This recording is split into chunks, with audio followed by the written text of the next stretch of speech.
Hey, allô à tout le monde! On a eu des péripéties pour l'épisode du Club des protecteurs. J'ai plusieurs collègues, amis qui ont mentionné qu'il y avait de la misère avec les Facebook Live cette semaine, mais comme ça a vraiment planté. Le pire, c'est que ça faisait comme au moins 10-15 minutes que je faisais du blabla, genre, pis ça avait lâché. Fait que bref, la madame elle n'était pas contente, mais c'est pas grave. Je vais vous donner votre contenu pareil. On va quand même pouvoir échanger ensemble. C'est juste peur parce qu'on n'aura pas vos commentaires, puis les échanges. Qu'est-ce que je trouve le plus trippant dans le Club des protecteurs? Donc, épisode 16 du Club des protecteurs, on va parler de pourquoi je suis pas friande du conseil universel de faire des échanges. Quand j'ai lancé les publications par rapport au thème du Club des protecteurs, qu'on allait parler, que tu sais, moi, les échanges, je trouve que c'est une fausse bonne idée, ça a créé quand même pas mal de remous.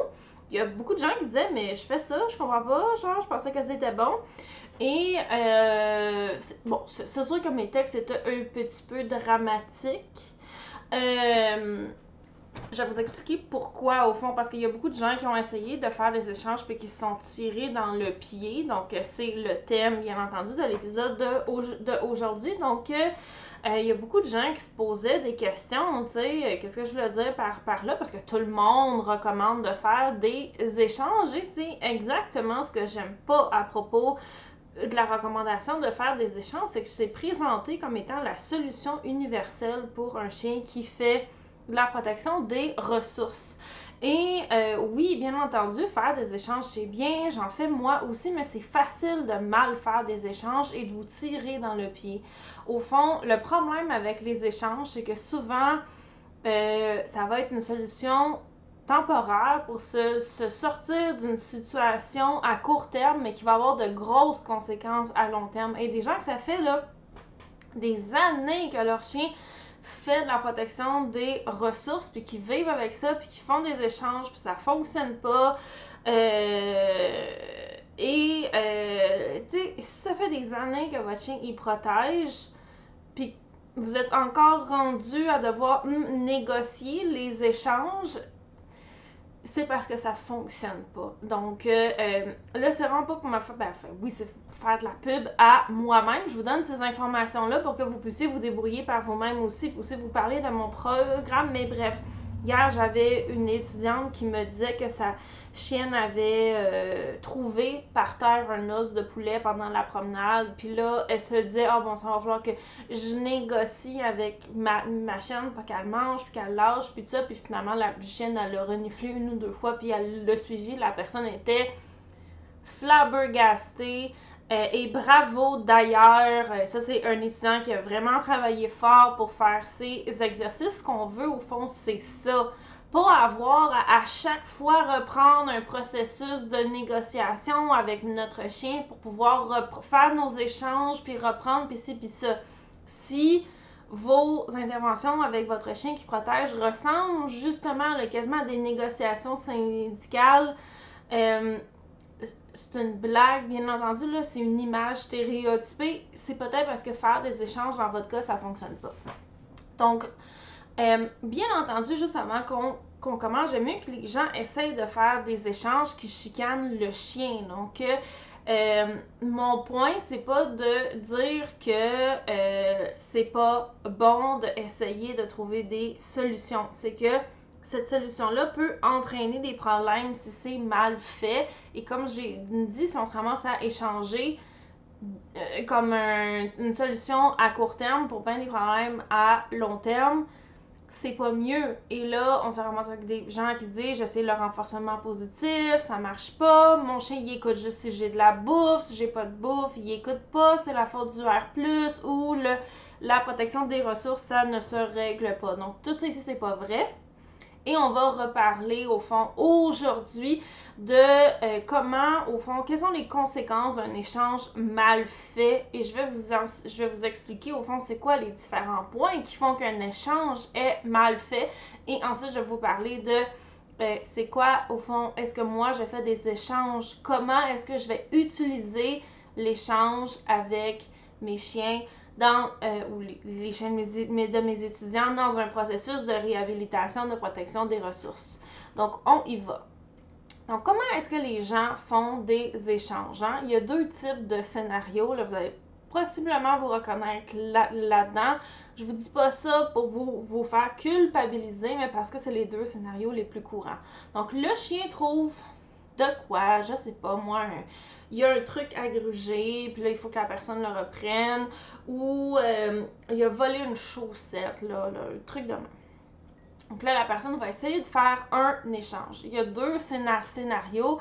Donc, en premier, la personne va s'avancer avec un biscuit et va négocier avec le chien, comme je disais, pour que le chien lâche ce qu'il a. La personne va prendre l'objet puis va donner le biscuit. Ou sinon, un autre scénario qui va arriver aussi, c'est que la personne va donner le biscuit, le chien va lâcher ce qu'il a, la personne va prendre, etc. Donc, ça ici, c'est le premier scénario qui est le moins pire, mais qui est quand même pas super. Le deuxième scénario, qui est le pire scénario, celui que vous voulez absolument pas faire et que beaucoup de gens ont fait par accident, c'est le chien. Comme j'ai dit, il a son os, il a volé une chaussette, peu importe c'est quoi, la personne va s'approcher avec un biscuit. Donc, on va surtout ça au début des problèmes de protection des ressources. Va s'avancer avec un biscuit. Le chien va lâcher ce qu'il y a pour prendre le biscuit et vite comme éclair, clac, la personne va prendre le truc. Donc, aussitôt que le chien lâche, la personne, elle va ramasser. Et ça, ici, c'est le pire scénario, vous voulez pas faire ça. Encore pire que ça c'était pas dans mes notes, mais encore pire que ça, c'est le même scénario. Le chien, il a sa chaussette, son sabot, peu importe quoi.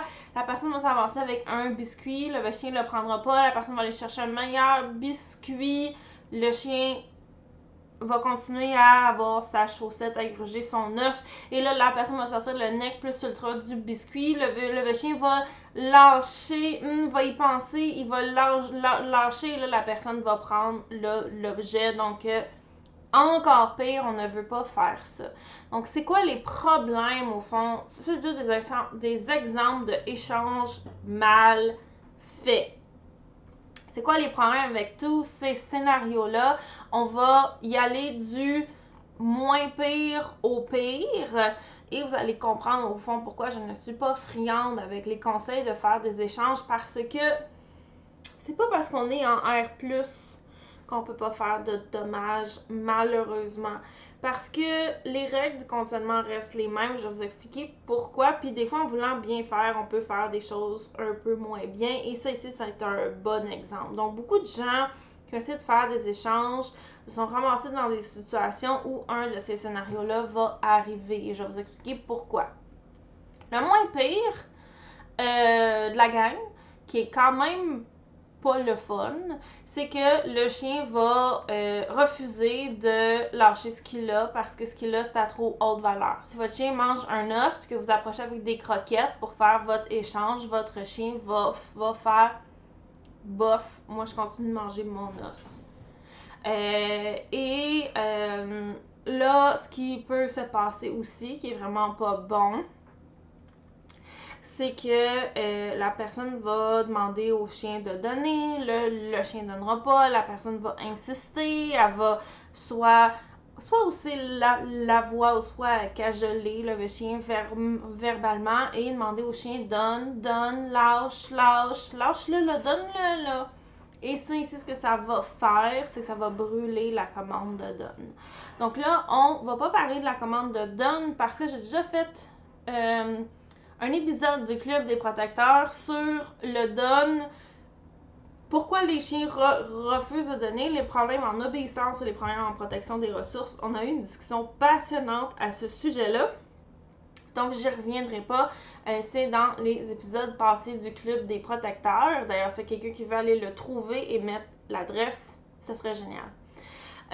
Parce que si votre chien refuse de donner, puis que vous insistez, vous répétez vos commandes, qu'est-ce qui va se passer? C'est que votre chien va continuer de refuser et vous allez, sans vous en rendre compte, entraîner votre chien à ne pas vous écouter. Donc, si c'est un problème en obéissance, on ne veut pas ça. Si votre chien n'est pas prêt à donner, n'utilisez pas de commande pour donner. Donc, ça a l'air contre-intuitif ce que je dis, mais c'est parce que ce qui va se passer, c'est que votre chien, il le fera pas anyway. Fait qu'en insistant, vous allez juste apprendre à votre chien à pas vous écouter. C'est pas la fin du monde. Ça se rattrape. C'est pas agréable, mais c'est pas le plus critique. Donc ça ici, c'est les deux conséquences bénignes d'un échange qui est mal fait. Le chien va regarder ce que vous avez et décider que ça vaut pas la peine et continuer à gruger. Ça, c'est pas la fin du monde. Et vous pouvez brûler vos commandes, ce qui est pas la fin du monde non plus, mais tu sais, ça peut commencer à faire des situations où on va insister dans nos échanges et là, on va tomber dans les autres techniques qui sont pas correctes. Donc ça ici, c'est le moins pire de la gang. L'autre qui est un gros problème, c'est que votre chien va... au début, ça va être correct. T'sais, vous allez vous approcher, vous avez vos biscuits. Oh, regarde, j'ai un beau biscuit, prends-le. Votre chien va lâcher. Vous allez faire votre échange de cette manière-là. Ça ici, ça marche sans problème. Tant et aussi longtemps qu'un jour, pause pour effet dramatique, qu'un jour, vous vous retrouvez pas avec dans une situation où votre chien ramasse un truc dans la rue, je sais pas quoi. Et cette journée-là, vous n'avez pas de biscuit sur vous. Fait que là, vous allez vous approcher. Oh, regarde, un petit minou, ben, je peux-tu l'avoir? Votre chien va lâcher ce qu'il a et, vu que vous n'avez pas de biscuit, vous n'en donnerez pas. Et vous allez continuer votre balade, pout, et la prochaine fois que votre chien va ramasser un truc, puis que vous allez vous approcher, tendre la main pour le prendre, et que le chien, il voit que vous n'avez pas de biscuit, il va faire quoi? Il lâchera pas. Parce qu'il aura appris que si vous n'avez pas de biscuit sur vous, c'est parce qu'il n'y en aura pas. Pire encore, les gens qui jouent un tour à leur chien. Donc ça ici, on est vraiment dans soit des gens qui aiment jouer des tours à leur chien, ce que moi je vous recommande pas de faire, ou des gens qui sont dans une situation qui ils veulent vraiment reprendre ce que le chien a, ils ont vraiment pas de biscuit, fait qu'ils vont faire semblant qu'ils ont un biscuit, mais ça c'est comme le gros non, là, vous ne faites pas ça, à moins que votre chien soit en danger, là. Si votre chien il est en danger, genre il a trouvé un rasoir à terre. Quand elle était bébé, à un moment donné, elle avait vu un rasoir puis elle voulait aller investiguer. Si ça arrive une situation qui est dangereuse, faites toutes les affaires qu'il faut pour vous sortir de cette situation-là. On la réparera par après, là, tu sais. Mais ce que vous voulez pas faire, admettons que votre chien il gruge son os dans la maison, il n'y a pas de conséquences s'il continue. Le pire qui va arriver, si c'est une chaussette qui a volé, c'est qu'il va peut-être faire un trou dedans. C'est pas cool, mais quand pas la fin du monde. Puis que vous faites assemblant, que vous tenez un biscuit, votre chien va lâcher ce qu'il a, vous allez prendre l'objet, faire « Ah ah, c'est un tour! » Ben là, ça, c'est un gros non. Parce que là, vous êtes en train d'enseigner à votre chien que si vous n'avez pas de bouffe, il n'y en aura pas. Il y a beaucoup de gens qui disent qu'en renforcement positif, on crée des chiens qui écoutent juste si on a des nananes. On crée des chiens qui marchent à la paye. Et ce n'est pas vrai. Donc moi, mes chiens vont écouter, peu importe que j'aille des biscuits ou non. Et c'est très important de ne pas faire des échanges en présentant la bouffe toujours au chien et que la fois où vous n'avez pas de bouffe sur vous, vous ne présentez pas la nourriture, votre chien il n'y en a pas. Parce que c'est pas que votre chien il marche juste à la paye puis qu'il veut que vous lui montriez qu'il y a quelque chose pour lui, c'est parce que vous avez malheureusement entraîné ça. Moi, par exemple, admettons que j'aurais un client qui m'envoie toujours son paiement d'avance quand je travaille avec lui. Pas de problème, cool. Oura! Et qu'une fois, il me dit « Ah, oh, peux-tu te payer après, genre, qu'on ait fait le travail ensemble? » Je vais lui dire « Ben oui, pas de problème, tu sais, go. » On y va. Ce qui va se passer après va être très important. Si le client, il me paye aussitôt que j'y envoie sa facture après avoir donné le service, qu'il me paye avant ou après, je vais m'en foutre d'un raid, c'est pas important. Admettons que cette fois-là, que j'ai déjà rendu le service, j'ai eu ma rencontre avec la personne, ou j'ai donné son cours, peu importe quoi, son cours en ligne, et que là, j'y envoie la facture, puis ça traîne. Puis ça gosse. Là, je suis obligée de temps en temps d'écrire à la personne, tu sais, hey, allô, tu sais, comme juste au cas où, tu sais, comme as-tu vu la facture? Là, la personne dit, oh, ouais, j'étais bien débordée cette semaine, je te fais ça demain. Pas de trouble. Le lendemain, rien. Je me dis, oh, je vais voir, tu sais. Le surlendemain, rien. L'autre journée, après rien, là, la madame, elle commence à grincer des dents un petit peu. C'est fait un autre rappel sympathique. C'est comme, hey, coucou, allô, tu sais, comme, j'attendais ton paiement, tu sais, comme, ah, est-ce que vous êtes toujours débordé? Tu sais, comme, je te fais une porte de sortie, mais comme, ah ouais, là, tu sais. Ah oui, oui, je fais ça à soir. Toujours rien. Qu'est-ce que vous allez se penser la prochaine fois que la personne va me demander, hey, on peut-tu avoir une rencontre, je vais te payer après. Je vais y répondre très sympathiquement. Ah, c'est la nouvelle politique de la compagnie, on fait plus de rendez-vous sans les paiements avant. OK? C'est ça qui va se passer. Pas parce que je fonctionne juste à la paye, parce que la personne m'a montré que s'il a déjà eu le service, il prend pas ça sérieusement de s'acquitter de ses comptes. Donc, avec un échange que vous ne voulez pas faire, c'est enseigner sans vous en rendre compte à votre chien que si vous n'avez pas de bouffe sur vous, il n'y en aura pas. Parce que le jour où votre chien, justement, va trouver un rasoir et que vous n'avez pas de bouffe sur vous et que vous lui demandez de faire un échange et que vous ne présentez pas la bouffe, votre chien va faire quoi? Il va refuser. Pourquoi est-ce qu'il accepterait si vous lui avez donné des raisons de croire, vous l'avez entraîné, que si vous ne lui présentez pas la bouffe, ça ne donne rien de vous écouter. Donc moi, mes chiens, je me promène dans le bois, des fois j'ai des gâteries sur moi, des fois j'en ai pas pantoute. Si mes chiens trouvent un os, et Rina, ils ont trouvé une patte de dinde dernièrement, j'étais capable de m'approcher, puis de la prendre, puis de regarder c'était quoi sans aucun problème. Donc ça ici, c'est une des conséquences des échanges qui sont mal faits. Une autre conséquence d'ailleurs dans cette même lignée d'optique-là, c'est que si à chaque fois vous faites des échanges, vous prenez l'objet, vous donnez le biscuit, puis merci, bonsoir, à un moment donné, votre chien, il va comprendre que ça vaut pas la peine pour lui. Donc, si à chaque fois que vous faites vos échanges pour enlever quelque chose à votre chien, votre chien, il n'est pas nono, il va comprendre que les échanges, c'est pour enlever. Fait que la paye, il faut qu'elle vale la peine. Surtout si vous avez fait l'erreur d'entraîner votre chien à attendre de voir la paye pour décider s'il obéit, s'il fait l'échange ou non. Si vous reprenez à chaque fois, il va vraiment falloir que vous sortiez du gros stock. Votre chien va refuser de donner. Systématiquement. Juste, sauf si ça vaut pas la peine. C'est pas sûr que si mon chien a une chaussette et je sors un os, il s'en fout que je reprenne la chaussette.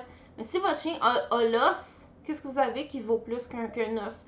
Si vous saviez un nombre de fois que j'ai vu sur les réseaux sociaux, excusez, c'est un de mes chiens qui rêve. Je me demandais c'était quoi. Que j'ai vu sur les réseaux sociaux, quelqu'un qui dit que son chien fait de la protection. Il garde ce qu'il a. Donc, il fait de la protection des ressources. Puis les gens disent, ah oui, faites des échanges. Et la personne dit, oui, j'en fais, mais ça marche pas pour les autres, les trucs qu'ils trouvent dans la rue parce qu'il n'y a rien qui vaut plus que ça. Donc, quand on fait un échange avec le chien, on veut pas juste être capable de se rendre à faire des échanges pour quelque chose qui vaut plus. Donc moi, mes chiens, comme j'ai dit que j'ai rien ou quelque chose sur moi, ils vont me le donner pareil. Et même si je leur donne des croquettes par la suite, là, tu sais, parce que ça ici, c'est ce que je veux ultimement et c'est ce que j'enseigne à mes étudiants aussi. Donc mes étudiants sont capables de reprendre les choses avec leur chien, puis c'est pas toujours dans un contexte de donner quelque chose d'encore mieux au chien. Les meilleurs échanges, c'est celui où on ne reprend pas l'objet. Donc ça, c'est quelque chose que j'enseigne dans mon cours. Avec plein d'autres exercices pour se rendre là aussi. Donc, ça ici, c'est une autre conséquence des échanges qui va arriver. Une autre chose qui va arriver, là, on rentre dans des situations qui sont beaucoup plus critiques si vous allez créer de la méfiance. Si vous avez utilisé des échanges pour jouer des tours au chien, donc par exemple, vous tendez le biscuit, le chien lâche ce qu'il y a pour aller chercher le biscuit, ça fonctionne beaucoup chez les jeunes chiens parce que des jeunes chiens sont innocents dans le premier sens du terme, bien entendu, pas parce qu'ils sont stupides, ils sont innocents, ils sont jeunes, ils n'ont pas d'expérience de vie. Donc, vous tendez le biscuit, votre chien va lâcher ce qu'il a, puis là, vous l'attrapez super vite. Ou vous lancez la croquette pour que votre chien lâche ça, puis qu'il aille la chercher, puis vous vous dépêchez d'aller chercher l'objet. Vous allez créer de la méfiance. Qu'est-ce que vous faites? Vous êtes en train d'enseigner à votre chien que quand il y a quelque chose, puis vous approchez avec de la bouffe, c'est pour lui jouer un tour. C'est pour lui prendre ce qu'il y a. Et il y a des gens qui ont fait ça et qui sont ramassés avec des chiens excessivement méfiants. Aussitôt que le chien il y a quelque chose puis qu'il voit que le propriétaire s'approche avec de la bouffe, il commence déjà à être en réaction intense de protection des ressources. Le chien ne mange pas si la personne elle est là. Il refuse de prendre les gâteries. Donc, combien de gens ici ont essayé de faire des échanges en tendant des biscuits à un chien qui refuse de manger puis qui garde son affaire, il est là par-dessus, dans sa gueule, la posture est descendue vers le sol, les yeux de baleine, le chien refuse de manger, il est en protection des ressources, c'est parce que le chien s'est fait jouer des tours dans les échanges. Donc, si on veut remettre en termes plus officiels, par conditionnement, on parle beaucoup de comment créer du bon conditionnement, hein? Changer des émotions, montrer au chien, associer du positif, mais vous pouvez associer du négatif sans vous en rendre compte. Si à chaque fois vous approchez avec de la bouffe de votre chien, c'est pour reprendre les choses, votre chien va associer que quand vous vous approchez avec de la bouffe, ça veut dire que vous allez lui enlever. Et Rain, un des problèmes qu'il y avait, c'est qu'aussitôt qu'on tenait des nananes dans la main, il mangeait pas, il refusait de manger, il devenait suspicieux, il nous regardait, puis il commençait déjà à être dans des comportements défensifs. À un moment donné, j'étais dehors avec lui, puis j'ai juste mis la main dans ma poche, puis il commençait déjà à me regarder avec un air de suspicion. Là, c'est pas pour faire de l'anthropomorphisme, mais au début, quand je l'ai eu, il mangeait pas pantoute. Ni à l'intérieur, ni à l'extérieur. Aussitôt que j'avais de la bouffe, j'étais une menace.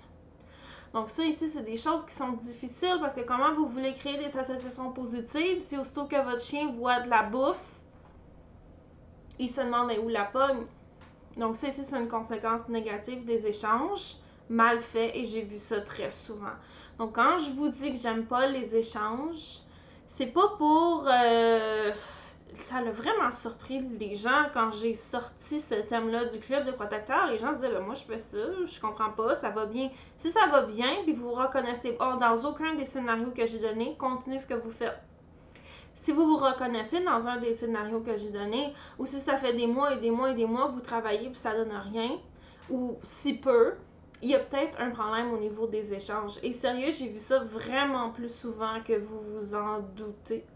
Et ensuite, ça crée des relations tendues et difficiles avec notre chien. Tu sais, quand t'as peur que ton chien trouve le moindre déchet dehors, le moindre truc dans la maison, parce que tu sais que ça va revirer en négociation, puis... Tu sais, ça devient lourd au quotidien, là. On veut pas ça. Donc, le chien qui refuse de manger, on est pas mal dans le pire. Mais c'est pas le pire. Le pire.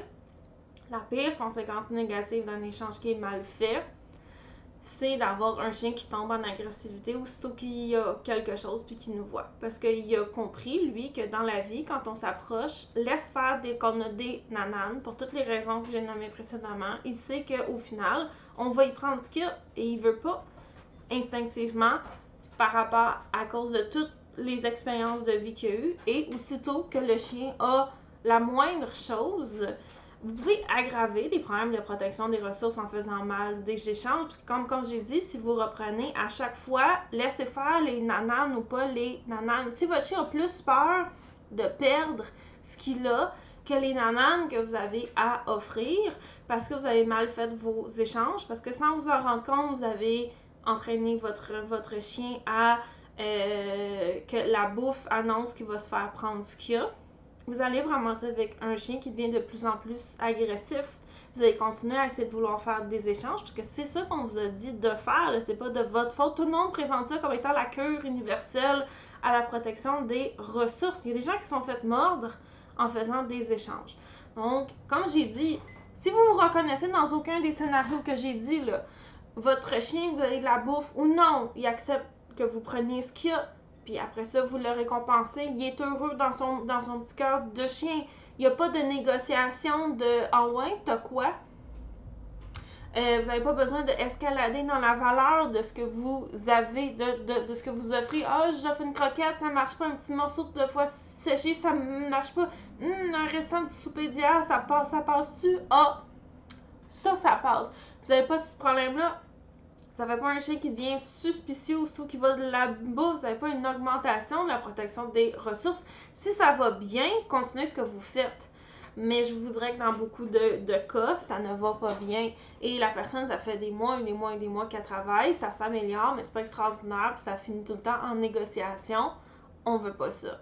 J'adore cette expression-là. C'est un de mes étudiants qui me l'a dit hier, puis qui disait, comme je vous disais, l'os de poulet, que ça n'a pas fini en négociation, qui était vraiment surprise. Puis j'ai vraiment aimé cette expression-là parce que je trouve que ça résume exactement comment on se sent. Moi, si mes chiens ont un truc à gruger, je m'approche, je leur reprends, ça finit là. T'sais, oui, je vais leur donner un truc, je vais m'arranger que ça finisse toujours positivement pour le chien, mais il n'y a pas de négociation. Là, je pense que la dernière négociation que j'ai eue, c'était quoi? C'était pas un os dans le bois, c'était... Rin avait vraiment faim cette journée-là. Elle avait super faim, on avait beaucoup fait de l'exercice, j'ai donné un os. Puis il a fallu que je le reprenne, je me souviens plus pour quelle raison. Les autres chiens avaient fini avant elle. Donc là, tu sais, comme les autres chiens, ils étaient comme « Ah, t'as quoi? » C'est sûr qu'elle voulait moins me le laisser. Donc là, il a fallu que je sorte les autres chiens de la pièce puis que je me réessaye une deuxième fois. Mais c'est le pire de négociation que j'ai eu dernièrement. Donc on veut pas ça parce que si un jour c'est un rasoir ou c'est un truc vraiment dangereux, vous voulez pas avoir à négocier avec votre chien puis qu'à chaque fois, outre que c'est lourd, il y a le risque que le chien mange le truc qui est dangereux parce que vous mettez trop de pression pour reprendre ce que vous avez. Donc ça ici, c'est toutes les raisons pour lesquelles j'aime pas le conseil en début de protocole. Quand quelqu'un dit « Ah, mon chien, il refuse de donner. » Souvent, quand les gens vont écrire sur les réseaux sociaux quand on parle de protection des ressources, ils vont dire « Mon chien, il refuse de donner. » Tout le monde dit « Fais des échanges. » Et ça fonctionne pas toujours super bien entendu, pour toutes les raisons qu'on vient de donner. Maintenant, est-ce que moi, j'en fais des échanges? Ben oui, j'en fais des échanges, mais j'ai fait en fin de protocole, pas au début du protocole. Ceux qui sont dans mon cours de protection des ressources, on va utiliser les échanges, mais pas au début, à la fin. Et je vais tout vous expliquer comment le faire pour justement éviter chacune des raisons pour lesquelles je traite, au fond, chacune des conséquences d'un échange mal fait. Je vous ai donné des conseils dans chacun, bien entendu. Faites attention à ci, faites attention à ça. Par exemple, vous voulez pas créer des escalades de valeur de friandises. Donc, c'est j'en ai parlé dans cette vidéo-ci. Pour toutes ces raisons-là, parce que vous voulez faire des bons échanges qui, au niveau de vos mécanismes, vont pas créer des conséquences à long terme. Donc, quand on fait nos échanges, on pense pas juste au court terme de régler la situation dans laquelle on est présentement, mais aussi au long terme, à moins, bien entendu, que l'animal soit en danger. S'il y a un aspect de danger, là, on va se sortir du danger en premier. On va réparer après les conséquences, là, tu sais, bien entendu. Mais si on n'est pas dans une situation de danger, on va prendre l'option qui va créer le moins de dommages à long terme. Pourquoi? Parce qu'on veut éventuellement que ces situations-là ne réarrivent plus. Donc ça veut dire que le problème va être réglé, qu'à long terme, ce genre de situation-là va devenir de moins en moins fréquente. Donc oui, je vais faire des échanges. Il y a des moyens de le faire. On ne les fait pas au début du protocole, on les fait à la fin du protocole et il y a des façons pour éviter toutes ces conséquences-là dont on a parlé. Si votre chien a un problème de protection des ressources puis que vous vous reconnaissez dans les différents éléments que j'ai nommés qui pouvaient avoir comme conséquence, bien entendu, vous pouvez prendre les informations que j'ai données dans cette vidéo-ci et vous débrouiller pour régler ce problème-là. Ou sinon, vous pouvez vous inscrire à mon cours « Régler et gérer la protection des ressources envers les êtres humains » où là, je vais venir vous prendre pas à pas pour venir régler ce problème-là. Pas juste en entraînement, qui est un autre problème que les gens ont fréquemment. Pas juste en entraînement, mais dans la vraie vie, là, tu sais. Comme mon étudiante hier, que son chien a trouvé un os de poulet, puis elle a reniflé, puis finalement elle a suivi sa maîtresse, toute heureuse d'être avec sa maîtresse. Vous pouvez avoir ces résultats-là. Donc on a plein de types de races dans le protocole, plein de types de chiens qui font énormément de progrès. Donc je suis vraiment fière de mes étudiants. J'en profite d'ailleurs pour les applaudir. Ils sont vraiment très investis. Je suis privilégiée d'avoir des étudiants aussi investis avec leurs chiens. Donc voilà, c'était notre vidéo sur les échanges. Pourquoi au fond je suis pas super friande de ce conseil-là présenté comme étant la panacée universelle pour régler la protection des ressources. L'idée théorique derrière l'échange, que les chiens comprennent que c'est à son avantage, elle est bonne. Okay? Ça, c'est ce qu'on veut, bien entendu. Le problème, c'est que dans les faits, c'est pas ça qui se passe. Donc, les gens font mal les échanges pour toutes les raisons que j'ai, les façons que j'ai nommées qu'on va éviter de faire, et se ramassent avec des conséquences, c'est-à-dire un chien qui écoute pas quand la personne leur demande de laisser ce qu'il y a. Le chien va regarder si la personne a de la nourriture ou non. Il va y avoir une surenchère de la valeur de la nourriture, donc il va falloir que la personne paye le gros stock si elle veut que le chien lâche ce qu'il y a. Encore là, si vous n'avez rien, vous vous retrouvez pogné. Et ça, ici, c'est dans des conséquences quand même assez bénignes. Dans les conséquences qui sont beaucoup plus tragiques, c'est qu'on a un chien qui va devenir méfiant lorsqu'il va refuser de manger. Il va oublier ça de faire des échanges. Ça va être rendu impossible parce qu'aussitôt que le chien voit que vous avez de la bouffe, il vous fera pas confiance. Et le pire, c'est que vous pouvez vous faire mordre. Il y a des gens qui ont déjà failli se faire mordre, sont approchés la main avec des biscuits, le chien a snappé. Donc on veut pas ça, bien entendu. Là, c'est la pire des conséquences d'un échange mal fait. Et le dernier point dont on a parlé, c'est est-ce qu'il y a la place des échanges dans un protocole en protection des ressources? Bien entendu.